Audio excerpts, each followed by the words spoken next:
Here we come, one human family. To the moon, one human family. On to Mars, one human family. Jupiter, one human family.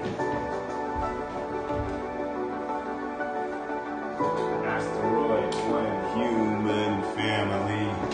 Saturn's rings, one human family. Uranus, one human family. Back to Earth, one human family. To the moon, one human family. Here we go, one human family. Here we go, one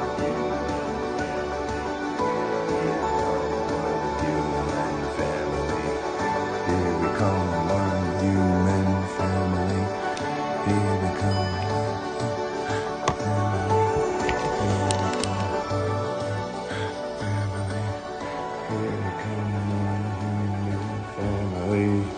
Here we come, one human family. Here we come, one human family. Ladies and gentlemen, Mike Mongo. Welcome to Fantastic Friday. Welcome to Fantastic Friday. Welcome to Fantastic Friday. Welcome to Fantastic Friday. Welcome to Fantastic Friday. Welcome to Fantastic Friday. It's Friday. It's Friday. And you know why it's fun, Fantastic Friday? Well, here's the thing. We were going to have a rocket launch on Wednesday. That rocket launch got moved forward till Saturday. That's tomorrow. And we don't know if it's going to happen then because of weather. Whoa. Whoa, whoa, whoa. And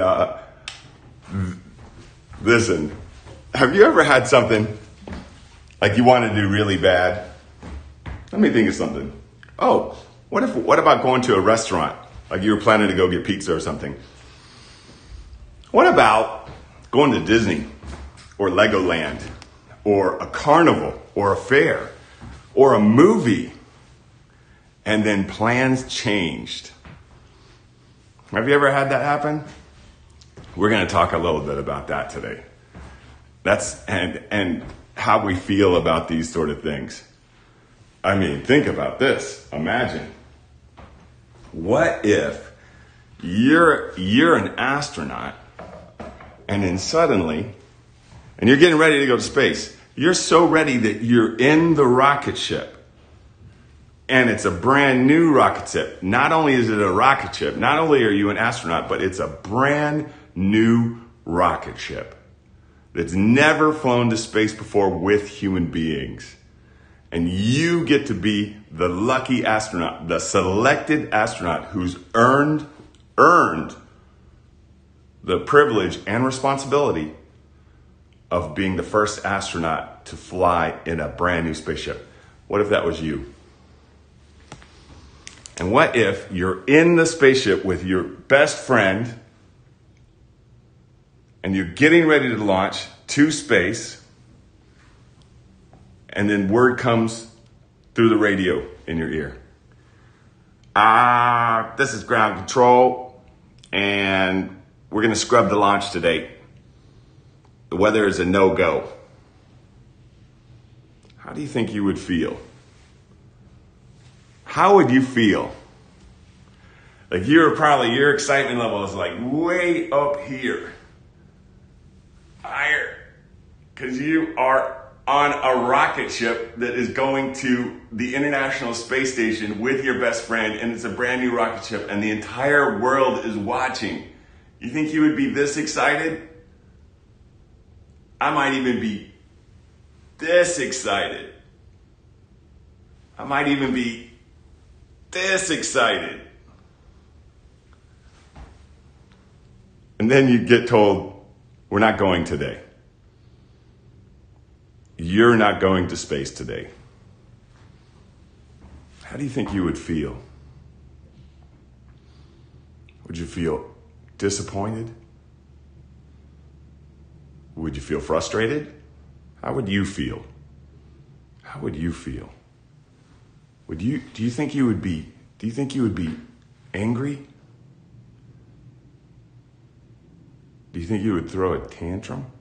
Have you ever thrown a tantrum before?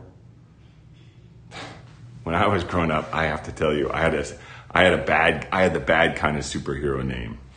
I had the bad kind of superhero name. One of my superhero names growing up, unfortunately, was Tantrum. That's right. When I was you, I would do a thing called a tantrum. Even worse than tantrum. Because I wasn't that kind of superhero that often. I was something maybe even worse. As a parent, it's gotta be worse when I was this kind of superhero. And that's kind of like a super villain, really. Here's who I was. I wasn't tantrum. I was pout.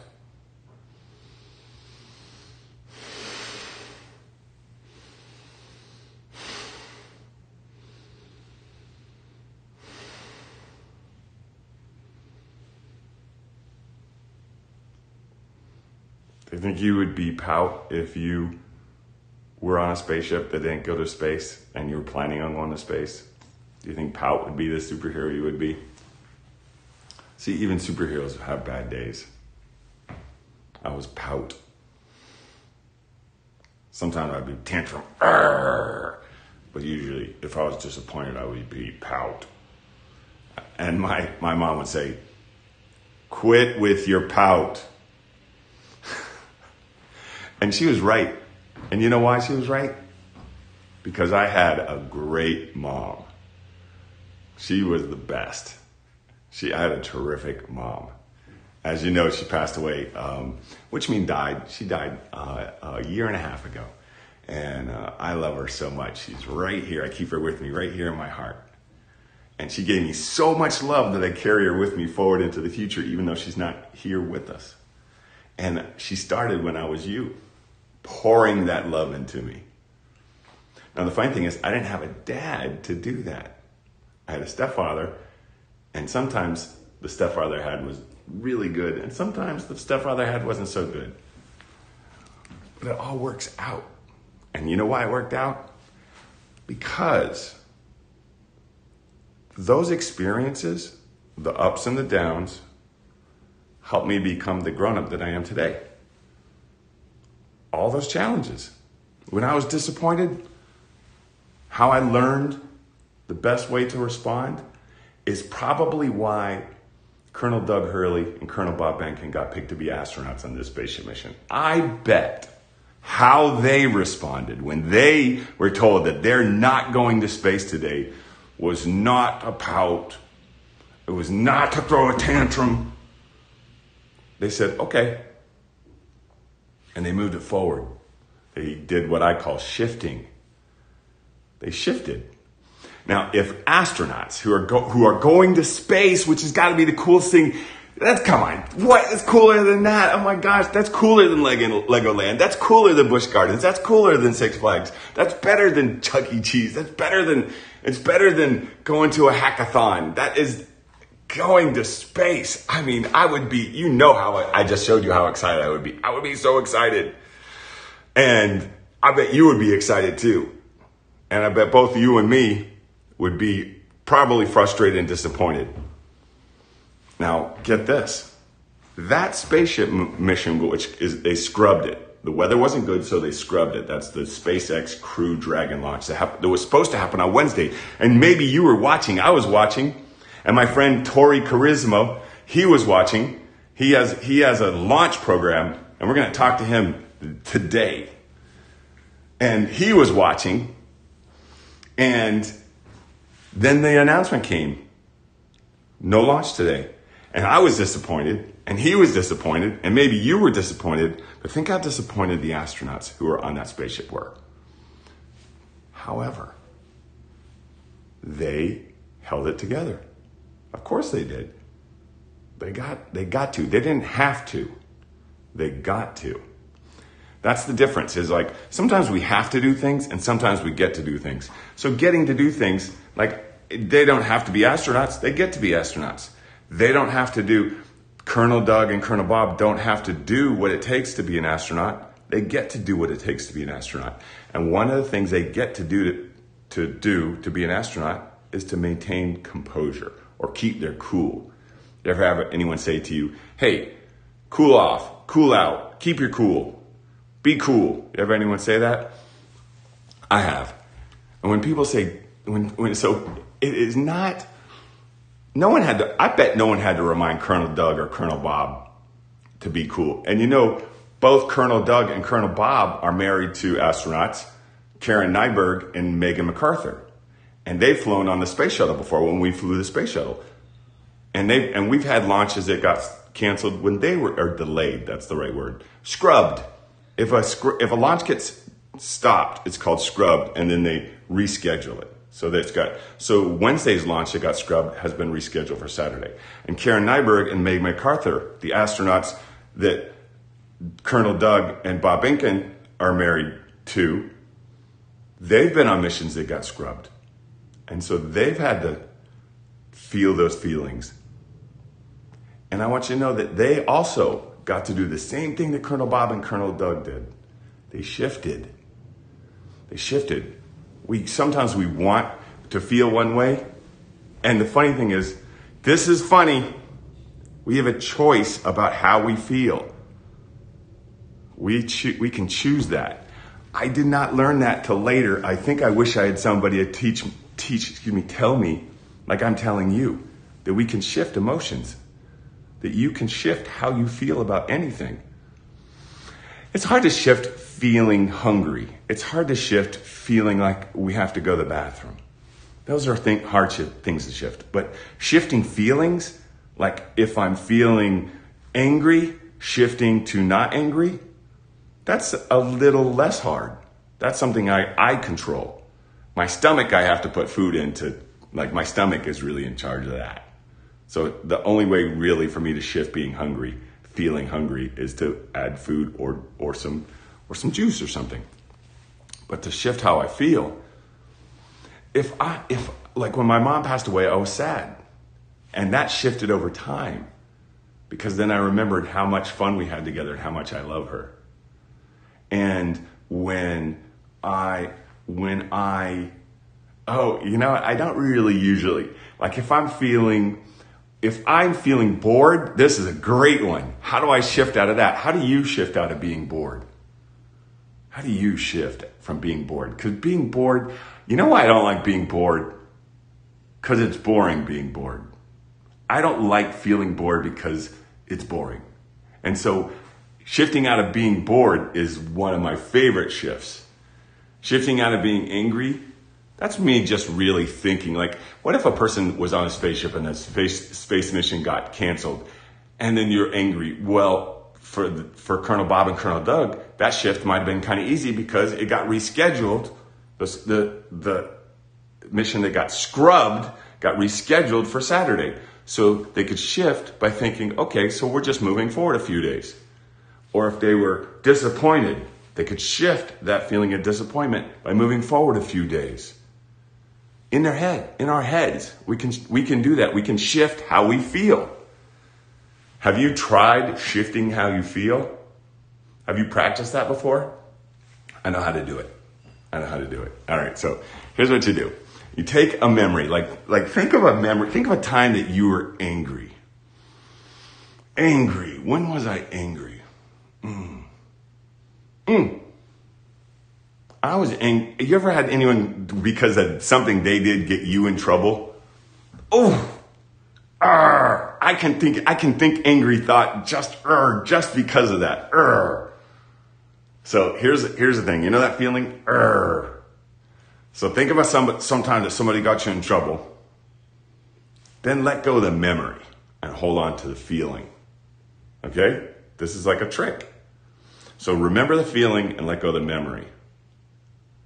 We use memories to bring up feelings, but we can let go of the memory and hold on to the feeling. Then we can use the feeling to do cool things. Watch. So then somebody got me in trouble. Oh. So now I'm angry. Now I feel angry. Do you feel angry? Do you remember what it feels like to feel angry? Now remember, we're going to shift in a second. You can hold on to your anger for a second, but we're going to shift it. So I got it. And by the way, did you just see me shift it? So I got it. I'm really feeling angry right now. I'm feeling kind of frustrated. And then I usually take a deep breath.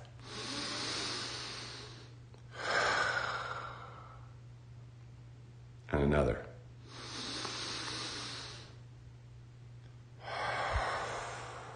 Through my nose. And then I exhale through my mouth. Deep breath. Blow it out.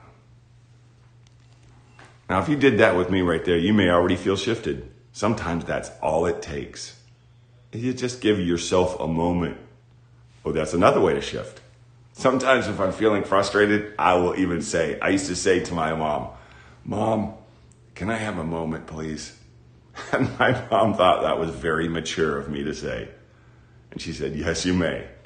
Take your moment. And then sometimes she said, but be sure you come back right. And I did. It took me a minute. Sometimes I picked up a piece of paper and a pencil and I would draw a picture of how I felt. And by the time I get carried away when I draw. And I didn't come a natural good drawer. I just never doubted that I could draw. Like I just pick up a pencil or I pick up a pen or I pick up a crayon. I like crayons. And I would draw a dragon. I would draw a dragon. Because that's how I felt. Arr. Arr. Really. Arr. And then I'd have fire coming out of the dragon's mouth. And I even, like, I'll show you. Look, I really did this. Check it out. Look. So I would have, let's see, here's my dragon. So then I would draw my dragon head. And so sometimes the ears on the dragon is kind of tough because I don't want it to look like a dog, but you know what? Like dragons can look like different things, and so not everybody draws. And I'll tell you what, I draw like this. Not everybody draws the dragon's ears the same way. I'm not worried about it, like that. And then my dragon eyeballs are usually like this. I draw a line right there. That's how I draw my dragon eyeball. And I always draw teeth. And sometimes I would draw the mouth open, like I was roaring. But this time I'm not really, really angry. I'm just showing you. I would draw more of this eyeball right here. Like that. So now it's got some personality. Sometimes I would draw a little bit of this right here. Make some more ear space happen. And that gives it some depth. So that's not a bad looking dragon. And then here's the thing. The fire is the important part to me. Like I said, I'm not super angry right now. So I'm not really angry at all, actually. I'm just drawing and I'm showing how to shift emotions. But I can pretend I'm angry. So I would draw a little fire. And here's how I draw fire.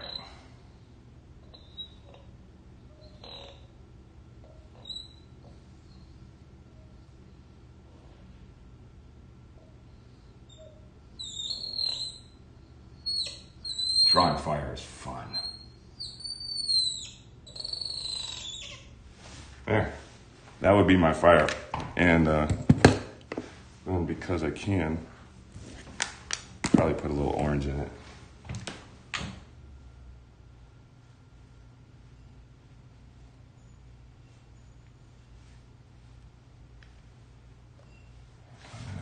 And to tell you the truth, I'd probably put a little yellow in it, right on the tips. And that would be my fire.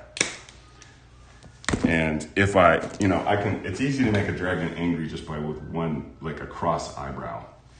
Now, see how his eyebrow, look, look at the eyebrow.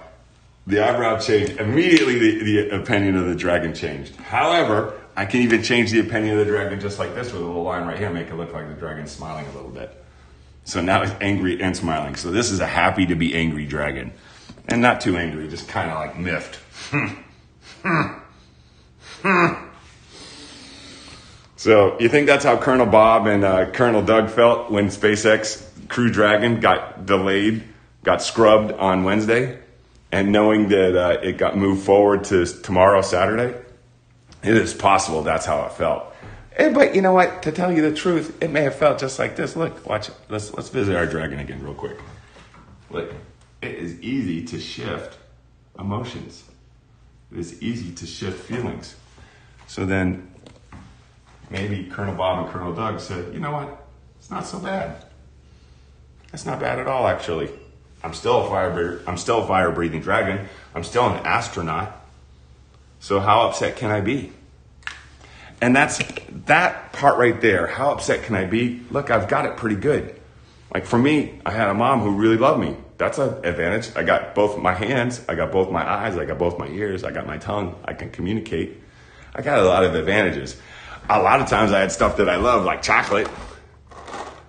I always had stuff around that I liked. I had great toys. I still have great toys. I keep toys around.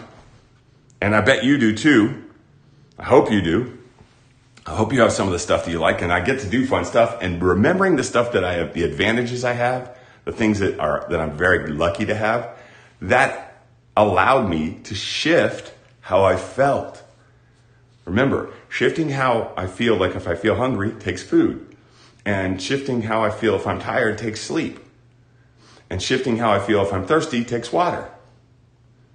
And shifting how I feel if I'm angry takes thought. Takes air. Takes a little action. Thinking is an action. And how we feel about things is our choice. Like sometimes life doesn't work out the way we want to. Sometimes we had plans to go to a restaurant, but something changed, something changed, and then we're not going to that restaurant tonight. And we can be frustrated or angry about that, or we can think about, okay, are we going to go to the restaurant tomorrow? Is that the deal? Is there a new arrangement? Because if that's the case, it's really easy to shift. Sometimes we negotiate. Okay, if we go tonight, I promise I'll clean my room. But for one reason or another, we can't go tonight, or we can't go this weekend, or we can't go this month, this thing. So negotiation may not be on the table. Sometimes negotiation is right on the table. If we go to the restaurant, I will do the dishes for 3 days this week. That's a good negotiation. If we go to get pizza, I will pick up my clothes off the floor all week long, all week for sure. And even though that's our job and it's our clothes, so we should pick up after ourselves. And you can make it so it works with your life. Like we all have things that we're responsible for. So if we make an extra effort to do those things, then people are going to make an extra effort for us. Those are when we can negotiate. When the rocket got canceled, it wasn't like the astronauts could negotiate with ground control. Please, if we go to, can we please go today? Oh, please, please, please. No, the weather was bad. The weather was bad. Couldn't go today. So they shifted. As a grown-up, it's a lot easier to shift because we got practice, so don't worry about it. But practice it. Practice it. Now, speaking of the launch, it is Fantastic Friday, and I have a fantastic friend. His name is Tory Carissimo. Tory Carissimo. And he's with Overlook Horizon, and he has an amazing job. He has an amazing job, and I am going to show it to you. We're going to talk with Tory right now. Paka paka. And right. Oh my gosh, I'm so excited. I've got a very special guest today. This is Tory Carissimo. Hi, Tory. How are you today? Hi, Mike. Thanks for having me on. I appreciate it. I'm doing well. Tory, what makes you really special? I have a very unique hobby, I think, which is that I launch weather balloons for a hobby, a job. I don't know. It's a little bit of both, and then I get to show the world that on YouTube. You've become very popular on not just launching balloons. The balloons, I think, are what got you started, but now you talk about all kinds of launches, don't you? Yeah, we kind of got started with the weather balloon thing, but as I was getting into the weather balloon stuff, I quickly realized the crossover between weather balloons and rocket launches, and the engineering principles that are the same. I mean, whole different scale between the two of them, but the engineering principles are very, very similar in the sense that everything has to go right at T0, whether it's a weather balloon or a rocket. And so we kind of got started talking about the the engineering behind rocket launches and how it's similar to weather balloons. And then I really got into broadcasting a lot of the rocket launches and teaching people about rockets and launches and just science and technology in general. So then I have two questions. How did you get interested in launching balloons?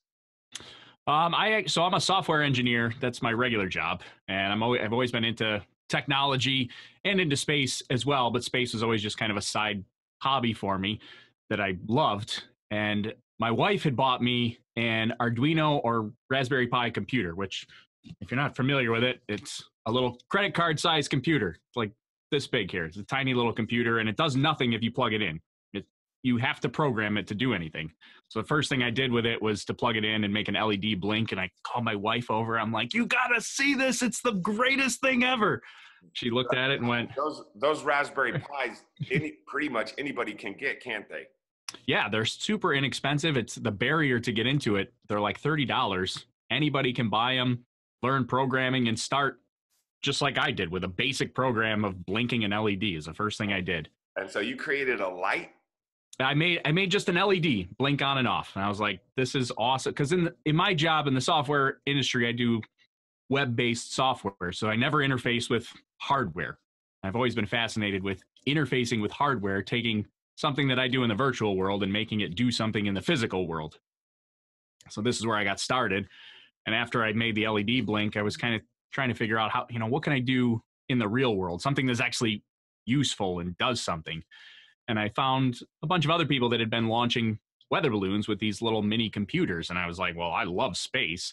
That's awesome. This is like the poor man's space program for me. I can send a balloon up with a camera on it and take pictures that look and feel like you're in space. You're not quite there yet, technically, but the pictures look like you're in space.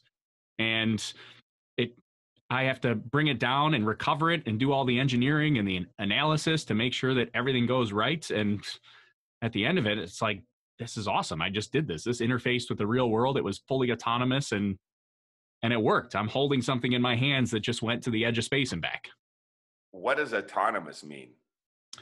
Fully automatic. So the moment on board our systems are tracking computers, radios, cameras, timers, alarms, all sorts of things. And all of that has to operate on its own without me touching it or telling it what to do. Because when we launch, it's sealed up in a box and I let it go and it's up there for 3 hours. So for 3 hours, it has to control itself and do all of the stuff that I've told it to do on the ground before letting it go. And that stuff that I was talking about with the engineering principles that cross over between rocket launches. I mean, rockets are the same way. I mean, they have a little bit of control while they're in the air, but for the most part, once you say launch and go, there's no undo button. And we're the same way. When I hold that box in my hands and it's T0, my head says let go, but my body says there's $1,000 worth of equipment here that I might not ever see again. Do I really want to let this go? And I have to be confident that all the preparation I did and the hard work that I put in up to that moment is going to work the moment I let go. Did you buy all of it at once or one piece at a time? I built up over time. So the very first one I did is there was only probably like $200 worth of stuff in there. And actually it might have even been less than that because I bought my first camera. I bought used because I didn't know if I was going to get it back. So it was like a $20 camera, the $30 Raspberry Pi. So it was probably and then by the time you get the balloon and the helium and stuff like that, it was probably $200 worth of stuff the very first time. Wow. But since then, we've upgraded our computers. We usually fly 3 or 4 cameras all at once. So there's a lot more in it now. But that's the fun part is as I get more and more confident, I start adding stuff to the package to get even better results.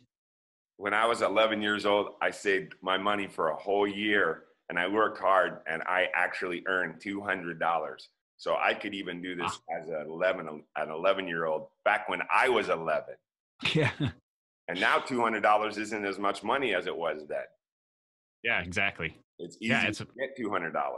Well, that's why I always refer to it kind of as the poor man's space program. I mean, for somebody that loves space and technology, I can't afford my own high-powered rocket to get up to space. Me neither. But I can afford a balloon and a little bit of electronics, and to try it out. And that's kind of where I got started. And then anybody could do this. Yeah, absolutely. You could do it with a friend. Yeah, it's a great team project, because I think one thing that a lot of my casual fans still don't fully understand how much work goes into it. And so sometimes for some people it seems hard and they don't want to get started. It's not too hard that you can't start. Some people go, wow, that's super easy. I'll have it knocked out in an hour or two. It's not quite that easy. I mean, once you start getting into it, you're like, wow, there's a lot to think about. How much helium do I put in to make how fast the balloon goes up? How fast do I need the balloon to go up? How do I make sure it comes down and lands safely? How do I find it again? And you start to think through all these things, and you're like, wait a minute, I really got to plan this out here. And so there's work to be involved. There's work to be done, but it's not too hard that people can't do it. Kids do it all the time, especially teenagers, middle schoolers, high schoolers, even elementary schoolers do it with parents and teachers and things like that. Do you feel a lot smarter now than when you first started? I would actually almost say the opposite. I mean, only because I know I am probably smarter from starting it because I have a bigger knowledge set. But as I got into it, I look at this and I go like, wow, there is so much about the world that I don't actually know yet. And it just makes me more curious to learn more, because before I'm just kind of in my own bubble, and I was like, well, I know everything I need to know. But I get into this, and I'm like, wow, this is fascinating. I want to know more. Wow, this is fascinating. I want to know more about this. And so that's why I say I almost feel the opposite, like I don't know anything, because I'm just more curious. It just opens my eyes up to go, there's so much left to learn, even as an adult. And that's how I feel about space. That's how I feel about everything, is the more I learn, the less I know. Exactly. And so when I study space, and I'm 55, and I've been studying space since I was 5, and I know now there's so much that I don't know. It makes my mind just explode. Exactly. Because we look at the universe, and when we look at like you send a camera up, but we could send a telescope up with a satellite, and we look and we see space and we think we know what it is, and then we put a telescope on, and then suddenly we learn something new, and then there's a whole new way of looking at everything. Right. So that's what experience you had when you put a balloon up. You thought you put a camera on a balloon and you sent it up, and that was that. But then as you did it, you learned that there's a lot more to it than that. Yeah, exactly. And I'm 20 plus flights into this, and there's still, some people put it up and they're like, well, how can you do more than one or two? And every time I do, I'm like, I have so many ideas. I've got hundreds of ideas for things that I could do, just because once I got into it, it's like, this is fascinating. And it's the same. That's one of my favorite things about dealing with or working with my community on YouTube and the fans that I have, because just learning that other people have so much more knowledge than I in areas that I don't know about. And so I have my fans all the time that are sharing information with me on YouTube during a SpaceX launch or something like that, or a little tidbit about the space shuttle that I was like, well, I didn't know that. That is actually fascinating. And so just being able to have that community and recognize that all these other people know tons of stuff too, and being able to just try to suck energy and information out of them is fascinating to me as well, about having this whole YouTube community. That's funny, because me and my friends think that you're one of the smartest people, and there's a whole bunch of stuff that you don't know yet, and that there's people that know more than you. Oh, absolutely. I mean, all the time when I'm live broadcasting. I'm always second guessing myself, which I have to stop doing. But because I usually have the answer right, but I'm always like, wait, is that really what I want to say? But yeah, all these other people have so much. I feel like other people have so much more knowledge than me, but I probably know at least a thing or two. I just don't feel that way. Wow, because you're really smart. I have a question for you. When you are talking with people that are a lot smarter than you, and they are sometimes rude or mean, how do you keep your cool? Well, I've had, this is probably something you don't know about me, but for over 20 years, I have been a hockey referee. And one of the things that I have to do as a hockey referee is People get mad sometimes when they play hockey. Exactly. Well, when they play, the fans, nobody likes the referees. It's a thankless job. And so I've always had to have this level of patience and understanding, and it really just helps me cool the situation down because I can listen better to what they're saying instead of having an emotional reaction to anybody that's being rude or upset or angry or things like that. And I can really try to listen first, formulate a thought before I give a response. And that a lot of that was training as a hockey referee and the experiences that I've had along those lines. But yeah, it's always just been kind of trying to understand the other person's perspective, especially in those types of scenarios, before I issue my own response. And sometimes the response is just politely that we disagree, and that's okay. When people are upset, and I try not to get upset too. I work to be polite, and I work to listen just like you, so that I understand why they're upset. And it's really very nice to me when someone says, you're a good listener. Yeah, exactly. Well, and a lot of times sometimes they're not necessarily upset with you directly. They're just upset at a situation or a problem that they're having. And if you can listen carefully to what that problem is, even if they're not expressing it in the nicest way, then you can actually actively become part of the solution by listening first and then reacting in a way that may help solve their problem or ease their trouble that they're trying to express, maybe not in the greatest of ways. I never like to rise to that sort of level. I always like to stay pretty level-headed. That's a good point. Sometimes when people are angry, they expect us to be angry. So if we don't respond with anger, maybe sometimes they'll cool down. Right. Well, and I look at it. I mean, I've only got a finite amount of time from now until whenever, and I just don't want to spend that time being angry. So I don't want to rise to that level if I don't have to. I would rather have a happy life than an angry life too. Exactly. So I said I had two questions, and my second question is, when did you first fall in love with space? Oh God, I don't even know. It was tiny. I was a kid. I mean, I always, when I was a kid, it was probably space shuttle first because that was the first thing I was exposed to and fascinated with. And then as I got older, I mean, it wasn't until probably really like high school or even after high school that I really started getting into like learning about the Apollo program and the Gemini program and the Mercury program and all these historical things, and looking at our current space program, and it just started to fascinate me, the development along the way, and to see where things were going or where they could go. And I think I love that SpaceX has had a lot to do with this, at least in my personal life, because they've done a great job of just inspiring people. I mean, watching their rockets propulsively land themselves after launching a payload, and they come back to land, just like blew my mind. It was like, wow, look at this. This is awesome. And so that, like, it just builds that inspiration, and I just want to follow it more. So that's, it's probably right about high school, after high school, when I really started getting into it. But when I first loved it, I don't know, I was a little kid, probably my son's age, somewhere around like 6 or 7, when I was like, wow, that stuff's pretty cool. Since you love space and you love balloons and you love launches so much, does that make you work harder at pursuing your love, or does it make it less work?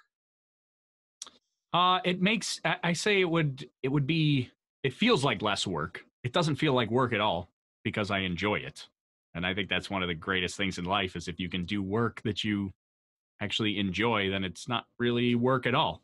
But I do work harder at it because I love it so much. And that's just, I want all my broadcasts that I do.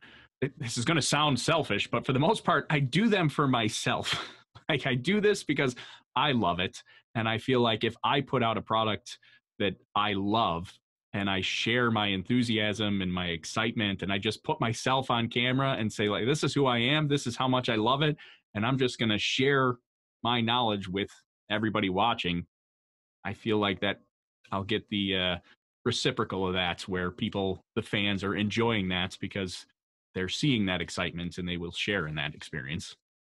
I always say, do what you love and love what you do. And it's funny because when I love teaching and I love working with space and I love working with students that want to work in space. And I work really hard at that. And for some reason, because I love it so much, it doesn't feel like the kind of work that I might be not interested in doing. Like right. I'm excited about waking up and I'm excited about going to sleep. I'm excited about handling my responsibilities because I get to do all of this. Yeah, exactly. I feel the same way. I mean, I get excited to do the work that I'm doing because I love it so much. Oh, my goodness. I know we know your name, but you have a really famous company name too. You're talking Overlook Horizon? Overlook Horizon. Yeah. OLHZN. I'm going to write it down. Those are important letters.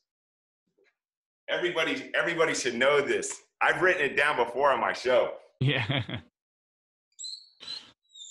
This is you're one of the easiest people to find because you're the only OLHZN. OLHZN. It is.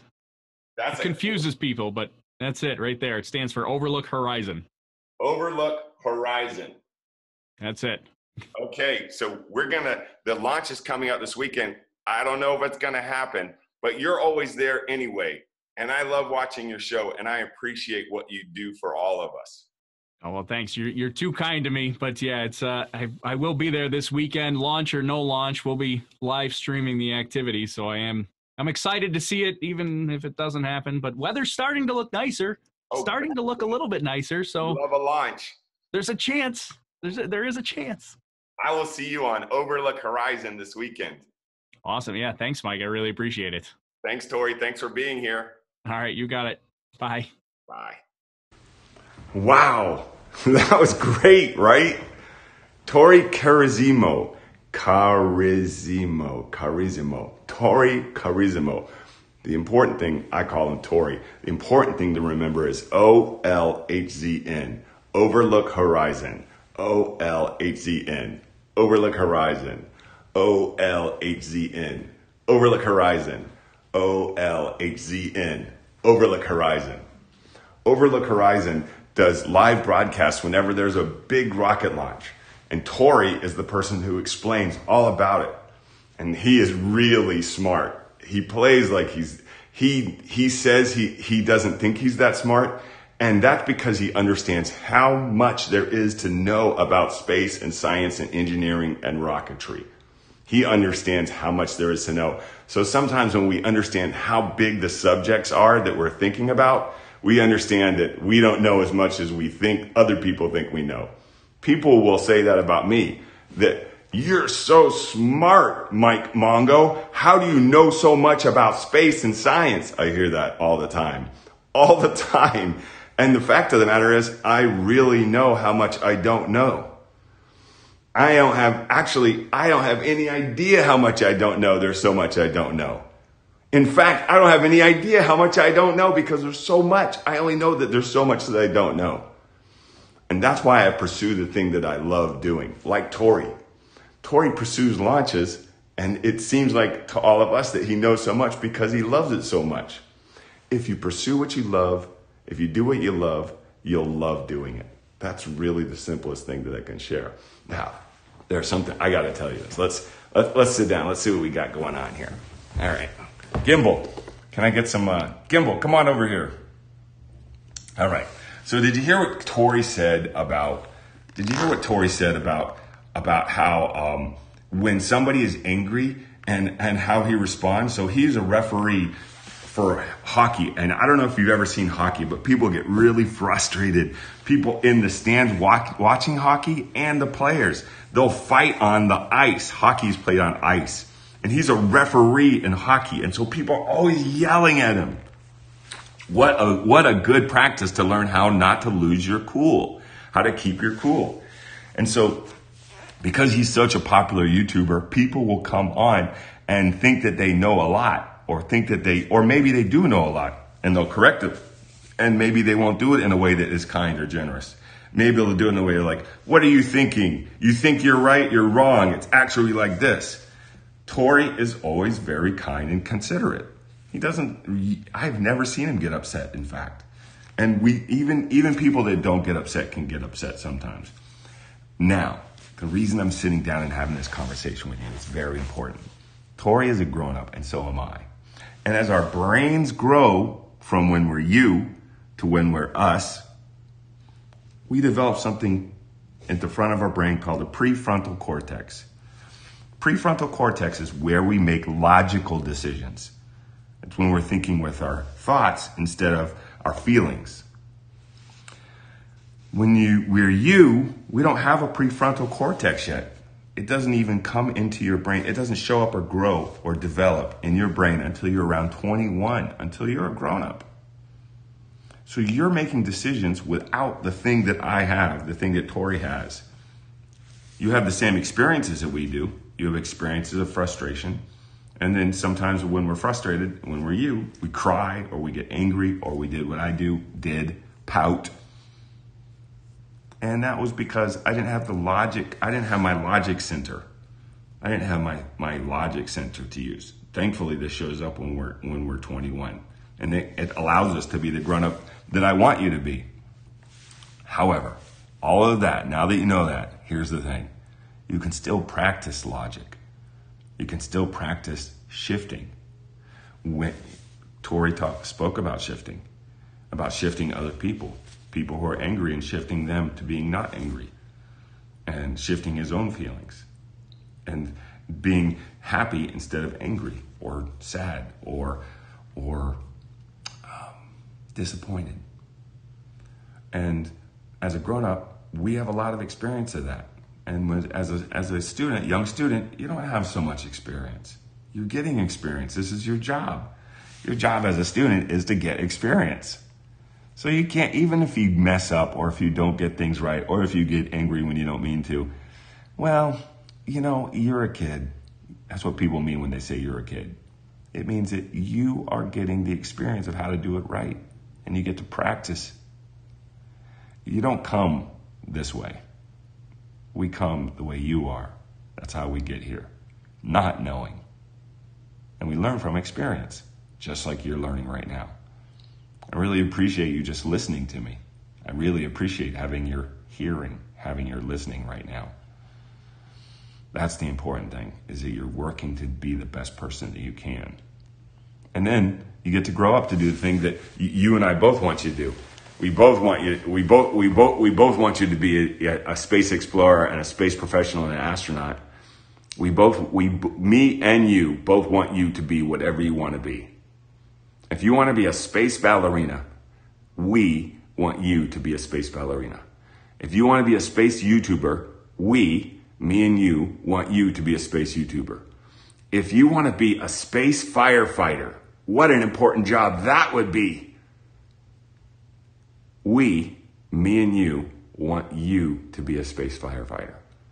If you want to be a space lawyer, me and you want you to be a space lawyer, even if you wanted to be a space lawyer. That's a lot of study. If you want to be a space nurse, me and you want you to be a space nurse. You would be an amazing space nurse.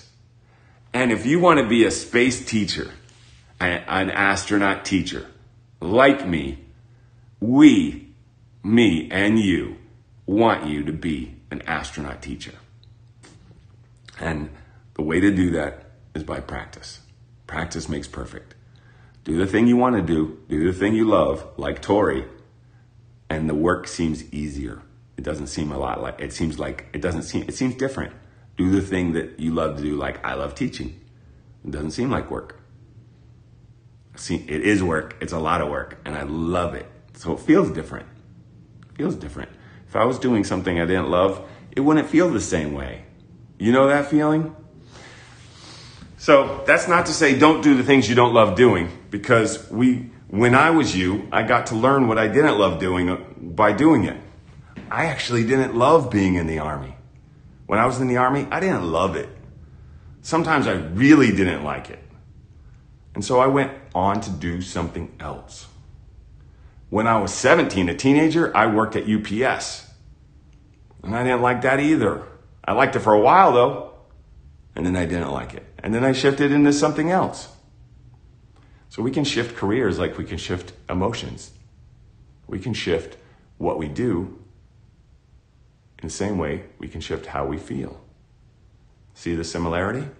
And the importance is getting to the center, getting to the place you want to be, doing what you want to do, feeling how you want to feel. And that's what we're talking about today. Now, I heard the Q&A bell go off on my alarm while Tory was talking, and we got a few minutes, and there's a special friend that I want to talk about with you. His name is Bonte. Bonte lives in Cameroon, Africa, and Bonte messaged me. He's a student. He's a young man, and he's also a student. And he messaged me. Where is his message? Bonte Roland. Bonte Roland. That's a great name. Bonte Roland. And he messaged me from Cameroon, Africa.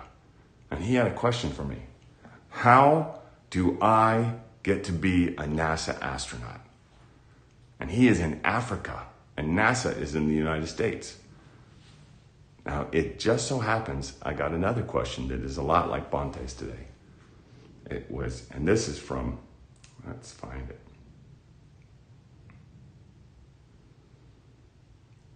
This one is from Umar Mukhtar. Umar Mukhtar. And he is in Anantnag, Kashmir. He's in Kashmir. Wow. These are from all over the world. I'm looking on a map right now. You can Google Kashmir. Here it is right here. Got it? Kashmir. That's a beautiful name for a country. He's from Kashmir, and Mabante is from Cameroon. Mabante wants to know how he can work as a NASA astronaut, and he's in Cameroon. And Umar wants to know how he can work on the Artemis program, which is the NASA program to go to the moon, and he's in Kashmir. Well, these are amazing questions, because like if you're in the United States and you're born here, you naturally have the privilege to go and work for NASA if you do the work. Doesn't mean you automatically get to work for NASA. It means you get to do the work, and then you get to try to get that job. And you got to remember, if you're in 6th grade, there's 1.5 million 6th graders in the United States. And if you're in 7th grade, there's 1.5 million 7th graders. And if you're in 8th grade, there's 1.5 million 8th graders. And you add all that up, and there's 4.5 million middle schoolers in the United States. How many of those people want to work for NASA? So you got to be the best at whatever it is you do. And that's why it's important to pursue what you love. Because NASA is going to need, and here's the clue I'm about to give it to you, other space companies. Other space companies are going to need space artists and space performers and space professionals and space tradespeople, space air conditioner worker, space plumber, space contractor, space construction. We're going to have space athletes. We don't have that yet. So if you announce that you want to be a space athlete, you're ahead of everybody else. And this is where Mabante and Umar can get advantages. They can figure out a way that they can fit in that other people aren't fitting in right now. So this is my message to Umar and Mabante today. Think about how you can fit in a way that other people aren't fitting in. I think both Umar and Mabante are studying engineering. Mabante might even have a degree already. He may be 23. I think he's young. He's that age. And Umar, I believe, is a teenager. And if I was Umar and if I was Mabante, like both of them reached out to me to figure out how they can get jobs in astronautics. So we're having conversations right now. I'm having them reach out to people in the space community in their countries and building relationships. And that's how we start. In the same way that you can write a letter to anybody you want to, anybody, any astronaut, any administrator of NASA, any director of a spaceship company, and introduce yourself and announce your plan, announce your direction, announce your career, announce yourself.